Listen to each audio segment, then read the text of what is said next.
Hello dear student, welcome to KP Palsania. कैसे आप लोग? आई होप सभी स्वस्थ मस्त होंगे। आप देख पा रहे होंगे कि दिल्ली की शॉर्ट्स वीडियो आप देख पा रहे हो, लेकिन लॉन्ग वीडियो में आप बहुत दिनों बाद देख रहे होंगे। लेकिन आप देख रहे हो एक नई शुरुआत के साथ में, और वो नई शुरुआत है डिजिटल बोर्ड को लेके। अब जो भी हम डिस्कस करेंगे आज के बाद में, आगे आने वाले जितने भी वीडियो में हम डिस्कस करेंगे, सभी वीडियो में हम डिजिटल बोर्ड पे होंगे। और ये हमने लिया है आप सभी की मेहनत को देखते हुए, और एक मेरा दोस्त है उसके कहने पे, और उस दोस्त का नाम है डियर स्टूडेंट सेल्फ कॉन्फिडेंस, जो मुझे कहता है कि हिम्मत मत हार, अभी बहुत कुछ करके दिखाना है। तो चलिए स्टार्ट करते हैं वीडियो की बिना देरी किए हुए। हम डिस्कस कर रहे थे क्लास 12th का जो हमारा चैप्टर चल रहा था विलियन, उसी पे, और उसमें डिस्कस करेंगे हम दाब का प्रभाव, गैसों की द्रव में विलेयता पर दाब का प्रभाव, effect of pressure. Okay dear student, तो चलिए समझते हैं बिना देरी किए हुए।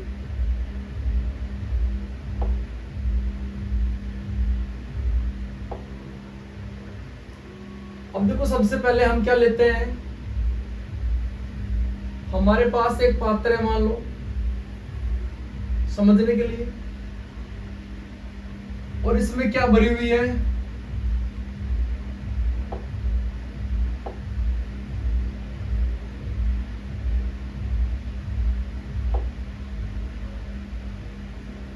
इसमें डियर स्टूडेंट द्रव भरा हुआ है।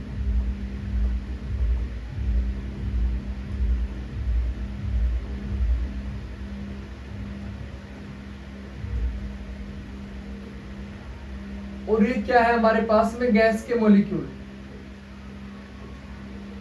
ओके, अब हम क्या करते हैं कि चलो मान लेते हैं कि ये पात्र हमारे पास, हम इसका क्या कर देते हैं, आयतन होता है उसको कम कर देते हैं। हमने क्या किया, आयतन को कम कर दिया, और जैसे ही पिस्टन से इस पे दबाव लगाया तो हमने क्या कर दिया, प्रेशर को तो हमने बढ़ा दिया, और वॉल्यूम को हमने क्या कर दिया, लेस कर दिया, कम कर दिया। तो हम क्या देख पाएंगे कि जो द्रव होता है, पहले गैस अधिक दूरी पे थी, अब ये गैस क्या आ जाएगी, जल की सतह के करीब आ जाएगी, तो गैस के मॉलिक्यूल ऐसे हो जाएंगे। समझ पा रहे हो? तो केस ये हो गया हमारा, जैसे केस 1,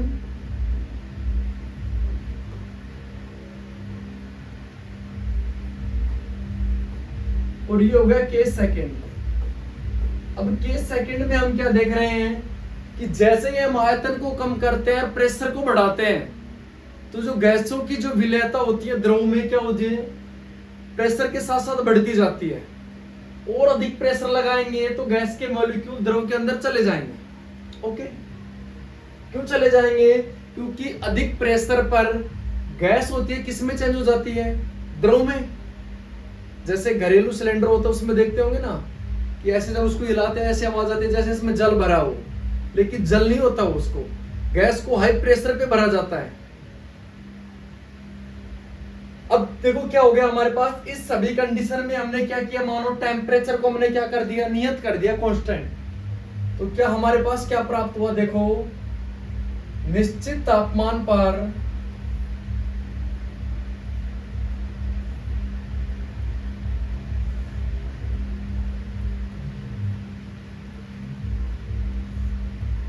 निश्चित तापमान पर गैसों की द्रव में विलेयता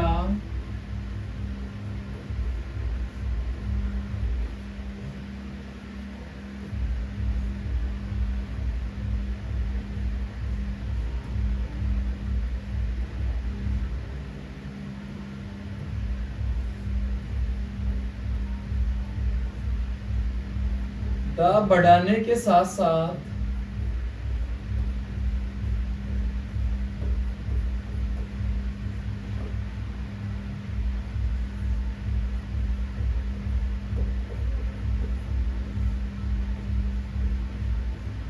बढ़ती है। ओके डियर स्टूडेंट, जैसे जैसे हम प्रेशर को बढ़ाएंगे, गैसों की द्रव में विलेयता भी हमें क्या देखने को मिलेगी, बढ़ती हुई देखने को मिलेगी।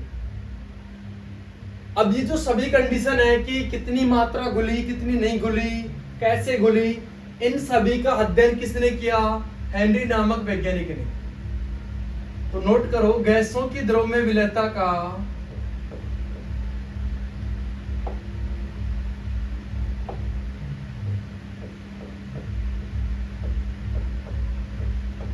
गैसों की द्रव्य में विलेयता का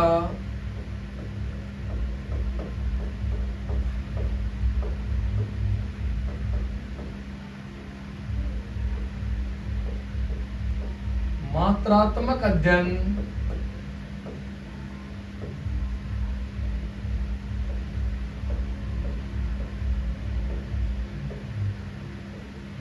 हेनरी नामक वैज्ञानिक ने किया।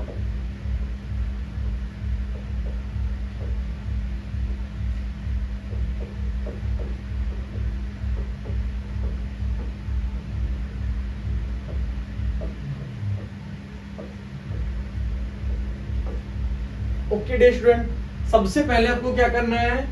ड्रा द, ये हमारे पास जो है ना, ये चित्र होते हैं, इनको पहले करना है। तो सबसे पहले हमें इनको उतारना है नोटबुक में, फिर समझना है।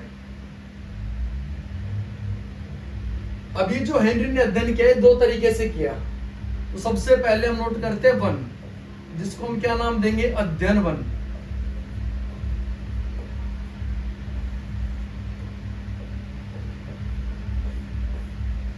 जब भी कुछ समझाने को मिले तो डायग्राम को पहले उतारा करवाओ।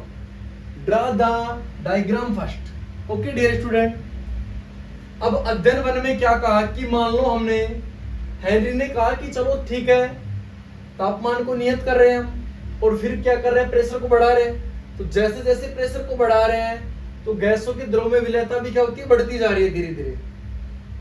तो लेकिन अध्ययन 1 में हेनरी ने क्या कहा कि चलो इन सभी को भूल जाओ आप, हम यूज करते हैं साम्यावस्था पर। अब साम्यावस्था क्या होती है डियर स्टूडेंट? साम्यावस्था मैं कहूं तो बैलेंस। जैसे हमने टेम्परेचर 25 डिग्री सेंटीग्रेड ले लिया तो 25 ही रहना चाहिए, बैलेंस। 30 डिग्री सेंटीग्रेड ले लिया तो 30 ही रहना चाहिए। तापमान को नियत कर दिया तो नियत ही रहना चाहिए, इसको बोलते हैं बैलेंस, साम्यावस्था।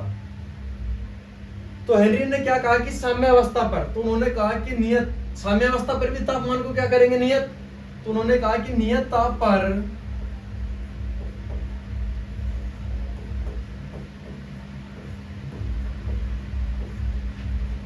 गैसों की द्रव्य में विलेयता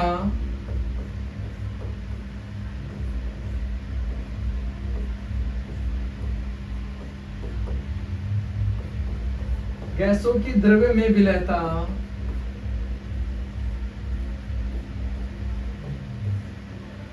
दाब के समानुपाती होती है।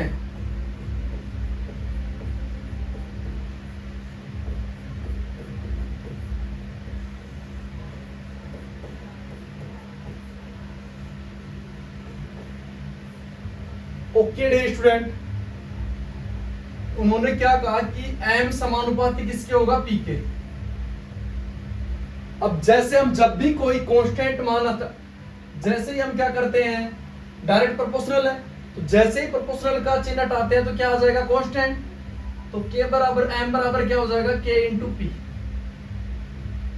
k क्या है यहाँ पे? कांस्टेंट राशि है। समझ पा रहे हो? और कितनी खुशी हुई मुझे, देखो कि हमारे चैनल का नाम भी क्या है? केपी पलसानिया। और यहां भी देखो नई शुरुआत में डिजिटल बोर्ड पे केपी देखने को मिला।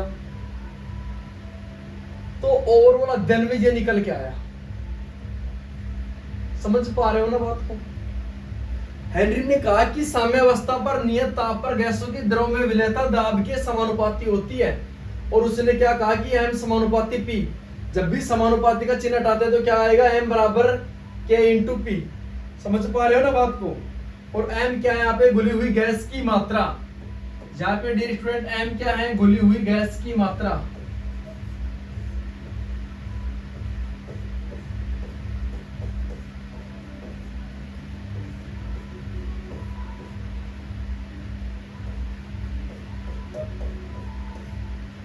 समझ पा रहे हो ना बात को? P क्या है यहाँ पे? साम्यावस्था पर प्रेशर। नोट करो यहां तक। पहले डायग्राम फर्स्ट, आफ्टर देन ये नियम समझो पहले। केस 1 में केस सेकंड में क्या फर्क है कि केस सेकंड में हम क्या कर रहे हैं, देखो वॉल्यूम को कम कर रहे हैं और प्रेशर को बढ़ा रहे हैं। तो गैस के मॉलिक्यूल देखो कहाँ आ गए, जल के पास आ गए। क्यों? क्योंकि द्रवीकृत होने लगते हैं गैस। जैसे गैस पे अधिक प्रेशर लगाएंगे तो गैस द्रवीकृत होने लग जाती है। नोट करो यहां तक।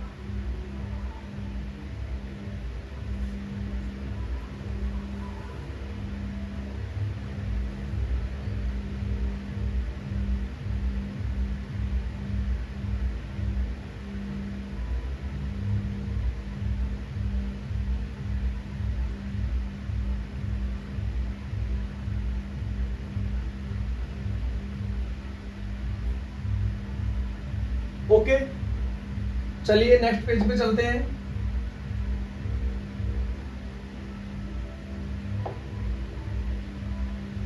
अब चलो डिस्कस करते हैं हम अध्ययन 2।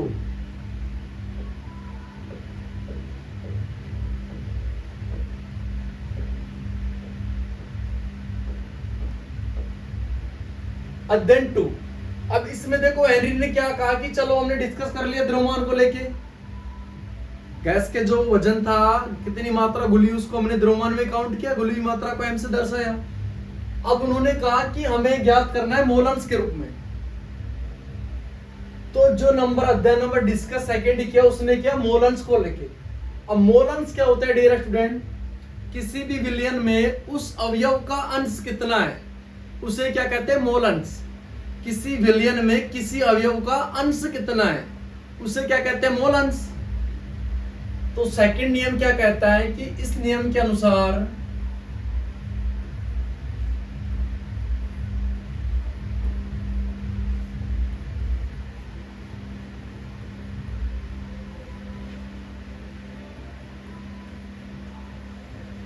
सबसे पहले इस नियम को समझने के लिए मोलन्स पता होना चाहिए कि मोलन्स क्या होता है, कि उस विलयन में अवयव का अंश कितना है। समझ पा रहे हो? अब चलो डिस्कस करते हैं।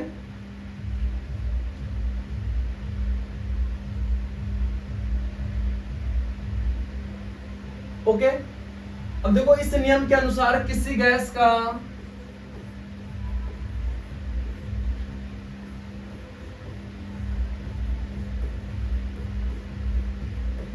वाष्प अवस्था में आंशिक दाब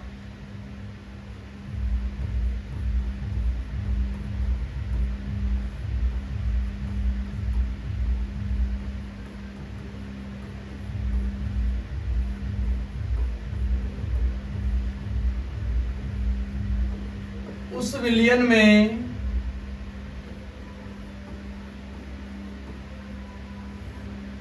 इस नियम के अनुसार किसी गैस का वाष्प अवस्था में आंशिक दाब उस विलयन में गैस के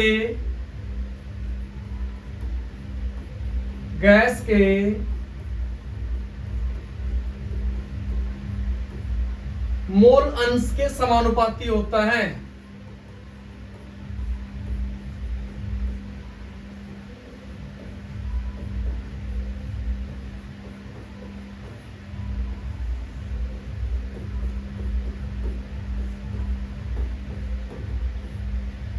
अध्ययन 2 में क्या कहा हेनरी ने मोलन्स को लेके कि किसी गैस का वाष्प अवस्था में आंशिक दाब उस विलयन में गैस के मोल अंश के समानुपाती होता है। ओके डियर स्टूडेंट, यदि आपको समझ में आ रही है क्लास तो कमेंट सेशन में ओके कमेंट कीजिए। अब उन्होंने क्या कहा कि देखो किसी गैस का वाष्प अवस्था में आंशिक दाब, तो आंशिक दाब जैसे हमारा क्या हो गया, पी प्रेशर हो गया। अब ये उस विलयन में गैस के मोल अंश के समानुपाती होता है। मोल अंश हमारे पास जैसे क्या हो गया, एक्स गैस हो गया। एक्स गैस क्या है यहाँ पे, विलयन में गैस के मोल, जहां पे एक्स क्या है, विलयन में गैस के मोल।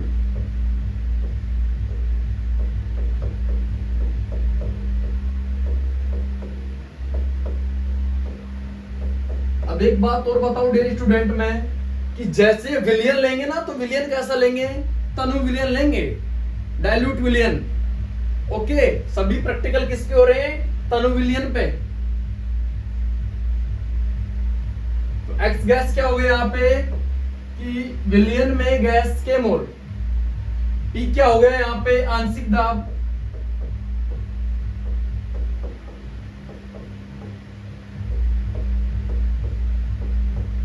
चलिए समझते हैं नेक्स्ट। अब जैसे यहाँ पे समानुपाती चिन्ह को हटाएंगे तो क्या आ जाएगा,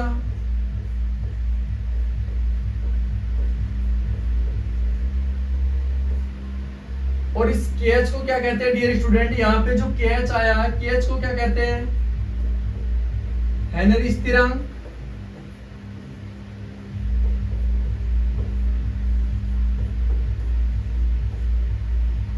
यही नियम किसका होता है डियर स्टूडेंट, हेनरी का नियम। हेनरी ने बताया कि किसी गैस का वाष्प अवस्था में आंशिक दाब उस विलयन में गैस के मोल अंश के समानुपाती होता है। इसे ही क्या कहते हैं, हेनरी का नियम कहते हैं। ओके, अब चलिए समझते हैं यहां तक सभी को कोई डाउट किसी भी स्टूडेंट को। P क्या हो गया यहाँ पे आंशिक दाब, X क्या हो गया विलयन में गैस के मोल, KH क्या हो गया हेनरी स्थिरांक। अब यहां देखो एक छोटा सा पॉइंट हम हिंट नोट करते हैं, और क्या है हिंट हमारे पास कि यदि हम हेनरी स्थिरांक और गैस में संबंध निकालें विलयन के मोल अंश में, तो जैसे क्या हिंट हुआ हमारा कि हेनरी स्थिरांक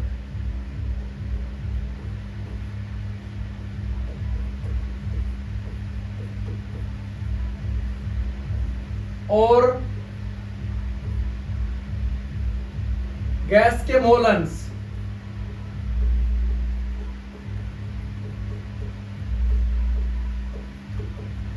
हम इसमें संबंध निकालना चाह रहे हैं, तो देखो क्या हो जाएगा, क्या है फॉर्मूला, P बराबर KH इंटू X। हम इन दोनों में संबंध निकाल रहे हैं, तो हम इधर किसको ले रहे हैं, समझो हम ले रहे हैं KH को, तो KH बराबर क्या हो जाएगा P अपॉन X। अब यहां मान लो हम P को क्या कर दे डियर स्टूडेंट, दाब को हम कर दे नियत, P को कांस्टेंट कर दे, तो देखो क्या देखने को मिलेगा कि ये दोनों एक दूसरे के क्या होते हैं, व्युत्क्रमानुपाती होते हैं। गैस के मोल अंश और हेनरी स्थिरांक एक दूसरे के व्युत्क्रमानुपाती। यदि हम इसको बढ़ाएंगे तो ये घट जाएगा, इसको बढ़ाएंगे तो ये घट जाएगा। और ऐसा संबंध किसके साथ है, विलेयता का तापमान के साथ। जैसे जैसे ताप को बढ़ाएंगे विलेयता कम होती जाती है, तो विलेयता कम किसकी वजह से हो रही है, हेनरी स्थिरांक की वजह से। तो मैं कहूं तो यदि हम टेम्परेचर को बढ़ाएंगे तो डियर स्टूडेंट क्या बढ़ेगा हमारे पास में, हेनरी स्थिरांक का मान भी बढ़ेगा। और किसका मान कम हो जाएगा, गैस के मोल अंश का मान कम हो जाएगा, व्युत्क्रमानुपाती। तो ये मेरा छोटा सा हिंट है, आप सभी के लिए इंपॉर्टेंट, याद रखना है आप सभी को। कोई डाउट यहां तक? चलिए नेक्स्ट चलते हैं। अब हम देखते हैं कि हेनरी नियम के अनुप्रयोग। ओके, तो हेडिंग लगाओ हेनरी नियम के अनुप्रयोग।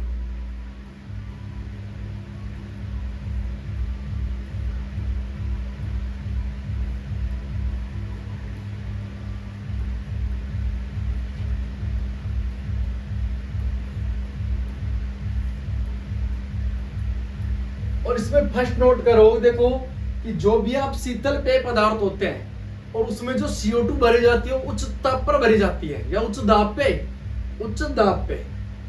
शीतल पेय पदार्थों में CO2 गैस उच्च दाब पर भरी जाती है। ओके, अब देखो नॉर्मली होता क्या है कि शीतल पेय पदार्थ की बात करूं मैं, जैसे कोल्ड ड्रिंक को लेके बात करते हैं, तो कोल्ड ड्रिंक को लेके दो तरह के खेल खेलते हैं लोग। एक खेल अलग है, दूसरा अलग है, दोनों को समझते हैं। मैं पहले खेल की बात कर रहा हूं। पहला खेल क्या होता है कि कोल्ड ड्रिंक को जोर जोर से हिलाकर उसको और अचानक से ढक्कन खोलते हैं, तो प्रेशर के साथ में बाहर निकलती है हमारी कोल्ड ड्रिंक। अब उसका रीजन क्या है ऐसा, जैसे उसको हम जोर जोर से हिलाते हैं तो हल्का सा उसमें क्या हो जाता है, टेम्परेचर बढ़ जाता है, हल्का सा, ना के बराबर लेकिन हल्का सा हो जाता है। और साथ ही साथ में जोर जोर से हिलाएंगे तो घर्षण होगा अणुओं के मध्य में, आपस में, मॉलिक्यूल के मध्य में, तो गैस के बुलबुले बन जाएंगे। गैस के बुलबुले में कहूं तो जैसे टेम्परेचर बढ़ेगा तो विलेयता कम हो जाएगी, विलेयता कम हो जाएगी तो गैस जो लिक्विड भरा होता है कोल्ड ड्रिंक में उससे बाहर निकल के एकत्रित हो जाएगी ऊपर की ओर। जैसे हम उसको खोलते हैं तो सबसे पहले गैस बाहर निकलती है। दूसरा खेल कौन सा होता है कि हम बिना कोई छेड़खानी किए ठंडी है कोल्ड ड्रिंक और उसको डाल रहे हैं किसमें, गिलास में। कुछ समय बाद हम उसको जब पीते हैं थोड़ी देर बाद में तो हम नोटिस करते हैं कि उसमें कम हो जाती है, जितनी हमने डाली उससे जरा सी कम नजर आती है। ऐसा क्यों होता है? ऐसा इसलिए होता है कि कोल्ड ड्रिंक को जैसे हम खुला छोड़ देते हैं तो बाहर का जो एनवायरमेंटल होता है, हमारा वायुमंडल होता है, उसका प्रेशर कम होता है, वायुमंडलीय दाब का, बजाय किसके, गैस में भरी हुई CO2 के। तो CO2 क्या हो जाती है, ग्लास से बाहर निकलकर वायुमंडल में चली जाती है। और जैसे ही घुली हुई गैस बाहर निकल के चली जाएगी तो मुझे बताओ थोड़ा कमी तो नजर आएगी ना भाई। तो लोग कहते हैं कि क्या हो गया भाई ऐसा इसमें खुले में रखने पे, तभी तो कहते हैं तुरंत पीनी चाहिए, तभी तो लोग आपको कहते हैं कि जल्दी पीना है भाई, उसका ये रीजन होता है। तो सबसे पहला अनुप्रयोग देखो, समझो, नोट करो। शीतल पेय पदार्थों में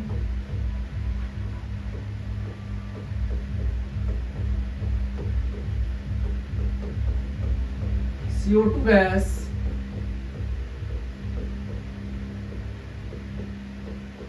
उच्च दाब पर भरी जाती है।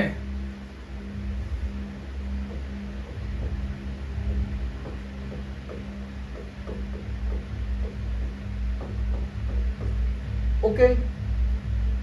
सेकंड हमारा अनुप्रयोग वो क्या है, देखो आपने देखा होगा कि कुछ लोग ऊंचाइयों पे रहते हैं मकान बना के। तो जो लोग अधिक ऊंचाइयों पे रहते हैं तो क्या होता है, वहां पे वायुमंडलीय दाब कम हो जाता है।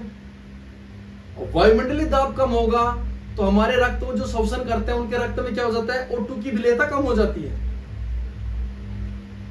जैसे ही विलेयता कम हो जाएगी O2 की, तो शरीर को हमारे को जरूरत होती है O2 की। तो हम वो लोग क्या करते हैं, तेजी से श्वसन करते हैं, ऊंचाई पे रहने वाले लोग। और जैसे ही तेजी से श्वसन करेंगे, मुझे बताओ आप यदि पूरे दिन जोर जोर से सांस लेते रहो, बार बार खींचो छोड़ो बार बार, तो आपका पूरा जो माइंड रहे पूरे दिन उसी में लगा रहेगा। तो उनकी सोचने की क्षमता क्या हो जाती है, कम हो जाती है। और इस बीमारी को क्या कहते हैं, मुझे बताएगा कोई? एनोक्सिया बीमारी कहते हैं। तो नोट करो, ऊंचाई पे रहने वाले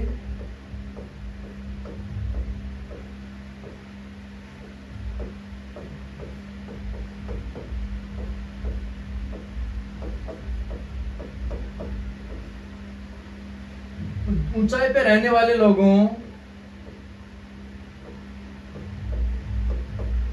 को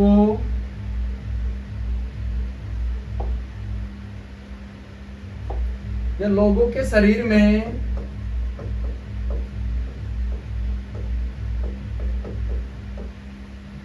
O2 गैस की विलेयता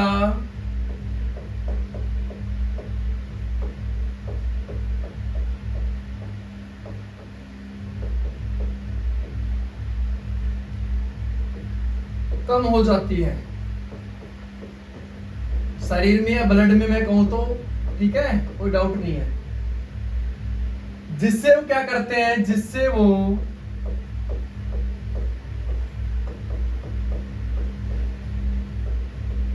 तेजी से श्वसन करते हैं, या बार बार मैं कहूं तो श्वसन करते हैं।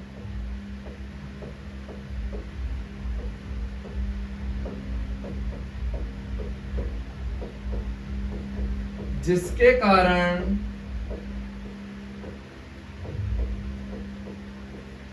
उनके सोचने की क्षमता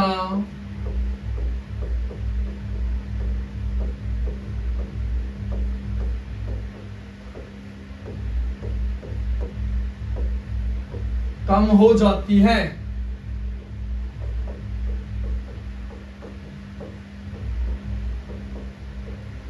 और इस बीमारी को क्या नाम दिया गया है? इस बीमारी को डियर स्टूडेंट एनोक्सिया बीमारी।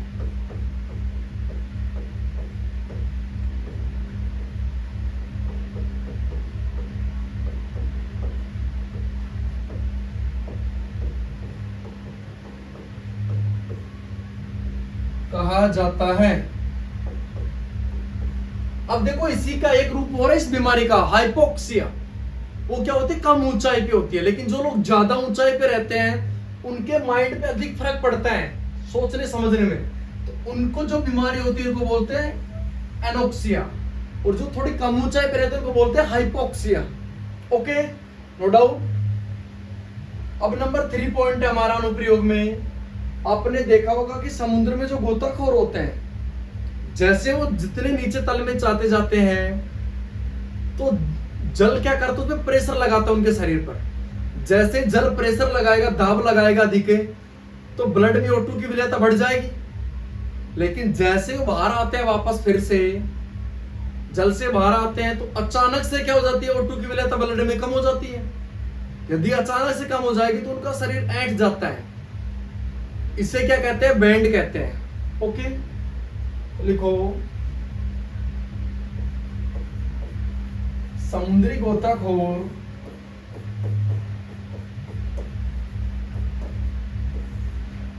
जब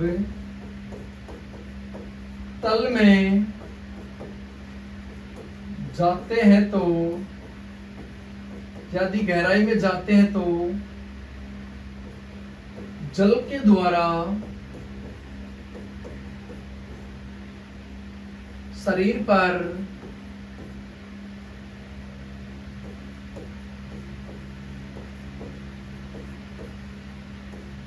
अधिक दाब लगाया जाता है,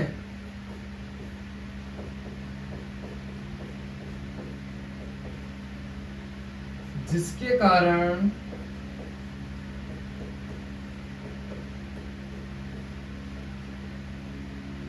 रक्त में, मैं कहूंगा शरीर में, रक्त में O2 की विलेयता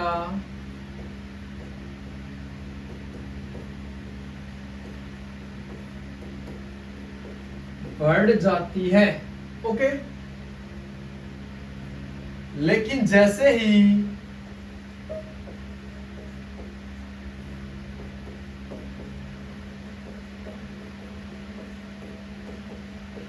जल से बाहर आते हैं तो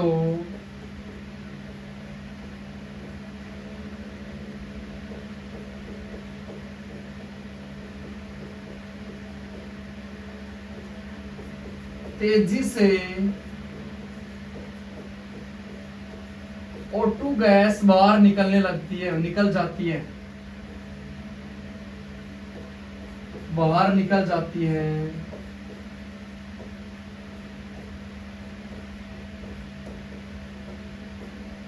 जिससे शरीर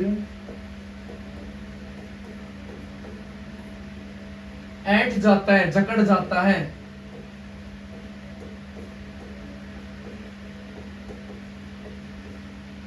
जिसे क्या कहते हैं डियर स्टूडेंट, जिसे बैंड कहते हैं।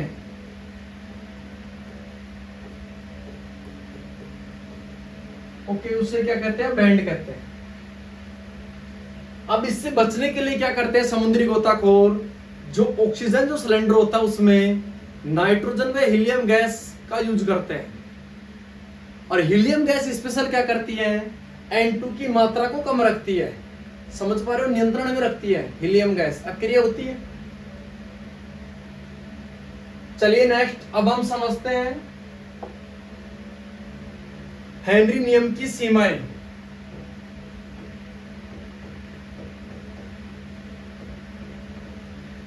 नंबर 1 देखो क्या है सीमाएं में, नंबर 1 क्या है, मतलब किस किस क्या क्या चीजें कंडीशन अप्लाई होनी चाहिए इस नियम को फॉलो करने में। तो पहली कंडीशन है ताप बहुत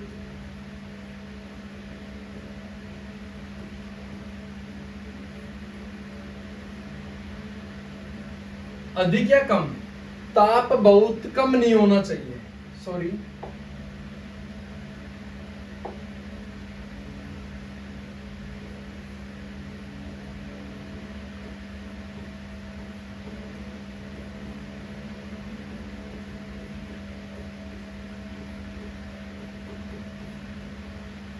ताप बहुत कम नहीं, sorry,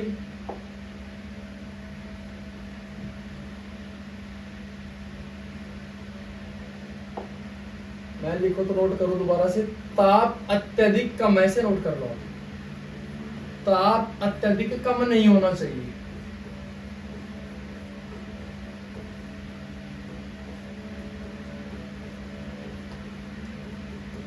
okay. Number second condition क्या है इसकी सीमाएं की? दाब अत्यधिक नहीं होना चाहिए।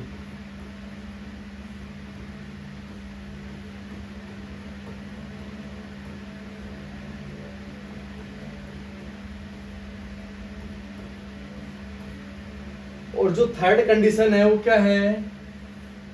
विलय और विलायक जो भी हम लेंगे, विलय एवं विलायक आपस में क्रिया ना करें।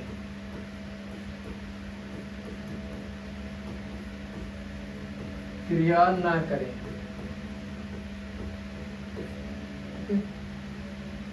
तो इसी के साथ हमने आज की क्लास में गैसों की द्रव में विलयता पर दाब के इफेक्ट को समझे, फिर हमने हेनरी को नियम को समझे बारी बारी से। चलिए फिर से एक बार रिवीजन कर लेते हैं हम जो भी आज हमने डिस्कस किया। सबसे पहले हमने नोटिस किया क्या कि दाब का प्रभाव क्या होता है गैसों की विलयता में, जो द्रव में हम डालते हैं गैसों को। तो सबसे पहले हमने डायग्राम से समझा कि मान लो एक हमारे पास कोई पात्र, उसमें नीचे क्या भरा हुआ है, जैसे यहाँ पे द्रव भरा हुआ है, ये क्या है हमारे पास में गैस है, यहाँ पे क्या है द्रव है, और ये भी क्या है गैस है। लेकिन जैसे हमने केस 2 में क्या किया, जैसे इसको पिस्टन से दबाया तो क्या हो गया, आयतन कम हो गया, और क्या हो गया, प्रेशर हमने बढ़ा दिया। अब दबाएंगे तो प्रेशर बढ़ेगा, तो प्रेशर बढ़ेगा तो गैस के मॉलिक्यूल क्या आ जाते हैं, द्रव के पास आ जाते हैं। पहले देखो दूर दूर थे, पास पास आ गए। और अधिक द्रव में और अधिक तेजी से दबाएंगे तो गैस किसमें विलीन हो जाएगी, द्रव में, क्योंकि अधिक दाब पर गैस में द्रवीकृत हो जाती है, द्रवीकरण के गुण आ जाते हैं गैस में। फिर हमने क्या नोटिस किया कि निश्चित तापमान पर गैसों की द्रव में विलयता दाब बढ़ाने के साथ साथ बढ़ती है। और ये जो नियम है, ये जो हम बता रहे हैं, इसका अध्ययन किसने किया सबसे पहले, हेनरी नामक वैज्ञानिक ने। कैसे बढ़ती है कैसे घटती है, तो हेनरी ने अध्ययन 2 तरीके से किया, 2 पॉइंटों में। पहला पॉइंट क्या है कि नियत ताप पर या साम्य अवस्था पर गैसों की द्रव में विलयता दाब के समानुपाती होती है। तो m डायरेक्ट प्रोपोर्शनल किसके है, P के। m क्या है, घुली हुई गैस की मात्रा, P क्या है यहाँ पे, साम्य अवस्था पर दाब। चलिए नेक्स्ट, फिर हमने समझा देन 2.2 को। पॉइंट 2 में हेनरी ने कहा कि इस नियम के अनुसार किसी गैस का वाष्प अवस्था में आंशिक दाब उस विलयन में गैस के मोल अंश के समानुपाती होता है। तो P डायरेक्ट प्रोपोर्शनल किसके होगा, x गैस। x गैस क्या है पे विलयन में गैस के मोल, P क्या है आंशिक दाब, KH क्या है हेनरी स्थिरांक। जैसे हमने डायरेक्ट प्रोपोर्शनलिटी का चिन्ह हटाते तो क्या होता है हमारे पास में, कांस्टेंट, और कांस्टेंट क्या है यहाँ पे KH, जिसे क्या कहते हैं हेनरी स्थिरांक। फिर यदि कोई हमें कहे कि भाई P को भी क्या करो डियर स्टूडेंट, P को भी नियत करो। जैसे हम P को नियत करते हैं तो हमारे पास क्या देखने को मिला, हेनरी स्थिरांक, और क्या देखने को मिला, गैस के मोल अंश में संबंध है। और ये संबंध क्या होता है कि जैसे हम हेनरी स्थिरांक के मान को बढ़ाएंगे तो विलयन में गैस के मोल अंश कम होते जाएंगे। फिर हमने डिस्कस किया कि हेनरी नियम के अनुप्रयोग, शीतल पेय पदार्थों में CO2 गैस उच्च दाब पे भरी जाती है। ऊंचाई पे रहने वाले में कैसे उनमें कमी होती है, ब्लड में O2 की। समुद्री गोताखोर किसका उपयोग करते हैं, O2 सिलेंडर में। N2 है हीलियम का। नंबर 4 पॉइंट है, इसकी सीमाएं क्या क्या होती है कि ताप अत्यधिक कम नहीं होना चाहिए, दाब अत्यधिक नहीं होना चाहिए, मतलब अधिक ज्यादा नहीं होना चाहिए दाब भी। विलय और विलायक आपस में क्रिया न करे, क्रियाशील नहीं होने चाहिए। समझ रहे हो। अब एक शुरुआत करता हूँ, एक समझा के लास्ट छोटा सा एग्जांपल। आपने कभी सोडा सो पिया है? वर्तमान में देखा होगा आपको सोडा तैयार मिलता है, पहले बहुत लंबी प्रोसेस होती थी। अब सोडे में क्या होता है, आपने देखा होगा कि सोडा को जैसे हम डालते तुरंत पीते हैं। यदि हमने 5-6 सेकंड भी लेट उसको पिए, 10-20 सेकंड का हम लेट कर दे, उसको पीने में टाइम लगा दें, तो मीठा हो जाता है, मजा नहीं आता। क्यों नहीं आता, क्योंकि जैसे उसमें तुरंत डालते हैं उसको ऑन करके, समझ पा रहे हो ना, तो उसमें गैस अधिक दाब पे भरी जाती है। जैसे हम उसको 5-10 सेकंड के लिए खुला छोड़ देंगे या लेट पिएंगे, उस पर बातों में लग जाएंगे, तो गैस बाहर निकल जाएगी। तो जैसे उसको पिएंगे तो वो मजा नहीं आएगा जो आना चाहिए था। Okay, bye bye, take care, जय मां सरस्वती, हर हर महादेव।